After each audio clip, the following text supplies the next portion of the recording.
So yesterday, early morning hours, we were called to a domestic disturbance call. While there, patrol officers learned that Jacob Holman had been looking at images that were disturbing to family members and had also obtained some other information where detectives were called in. Detectives came in, spoke with all parties involved, and this investigation lasted all day yesterday. We literally worked throughout the entire day developing the case and working throughout the details. And what we learned was that in the computer he had images of child pornography, so he was charged with 1 count of child pornography. But also more disturbing was that he appeared to have a plan in place to possibly kidnap a child and commit some felonious acts against them. Talk about specifically what you guys think he had in mind. Well, we know from the evidence that we obtained that he had a list of items that he's been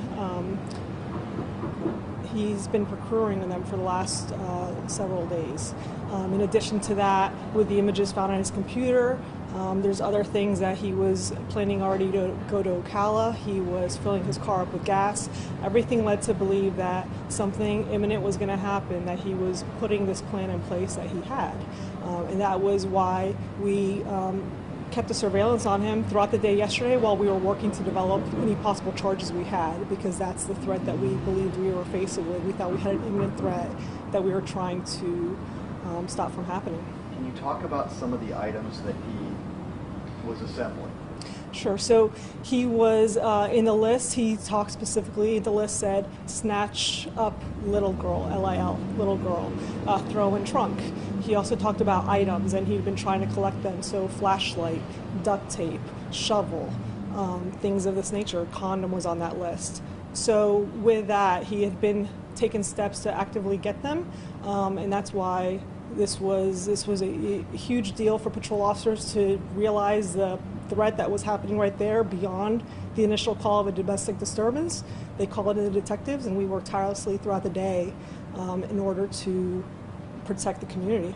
Reading between the lines, it sounds like this was a plot to abduct, rape, murder, and conceal a body. So it's hard to speculate what's into one's mind, but obviously when we look at it, that was the concern, right? The concern with this one was absolutely that we have to safeguard our community and our children, because everything, little pieces, especially adding up and all the pieces being put together, made us believe that we had a threat imminent in our community, and we were going to do everything we can to protect the community.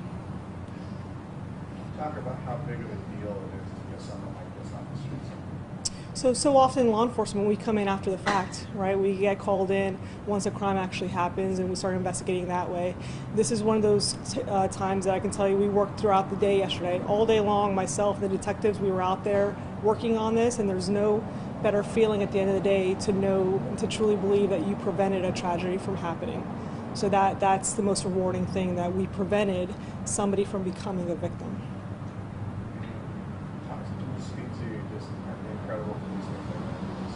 Absolutely, it was a tireless effort, and it was a joint effort between, like I said, the patrol officers that got called out to a domestic disturbance. How many times do we get that call throughout the night?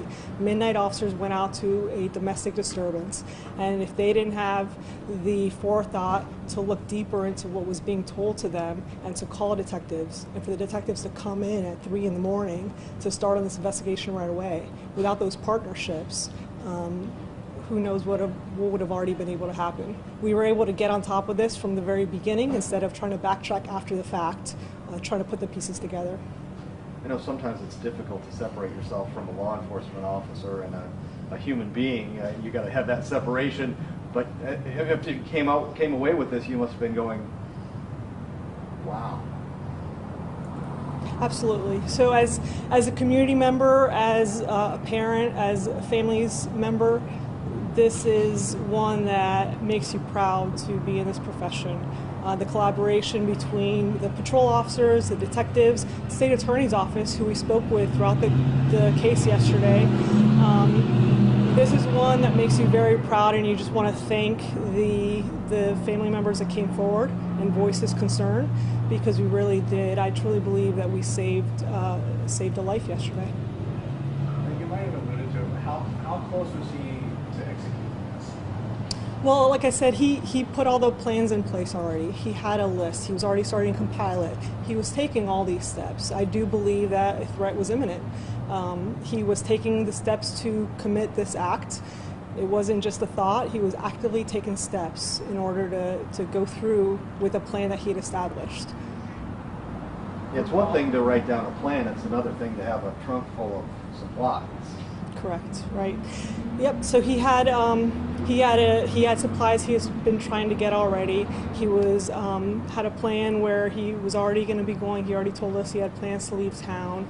He was filling up his car with gas that evening. So do I know for sure what would have happened? We have no victim, but that's what I'm thankful for. I'm thankful that our officers were able to see this for what it was, the concern, and the detectives came in right away. We worked this tirelessly throughout the day to be able to prevent us from sitting here today telling you about a victim that we have. Who called the police department to get this rolling?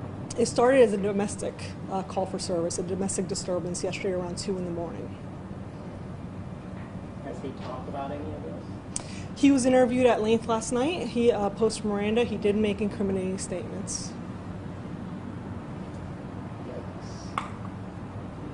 One of the questions is, with the charges that will be against him, what's to guarantee that he won't be back at home, maybe back into that same mode of thinking? Right, so just because an arrest was made, the investigation doesn't stop. We have a lot of more work to do.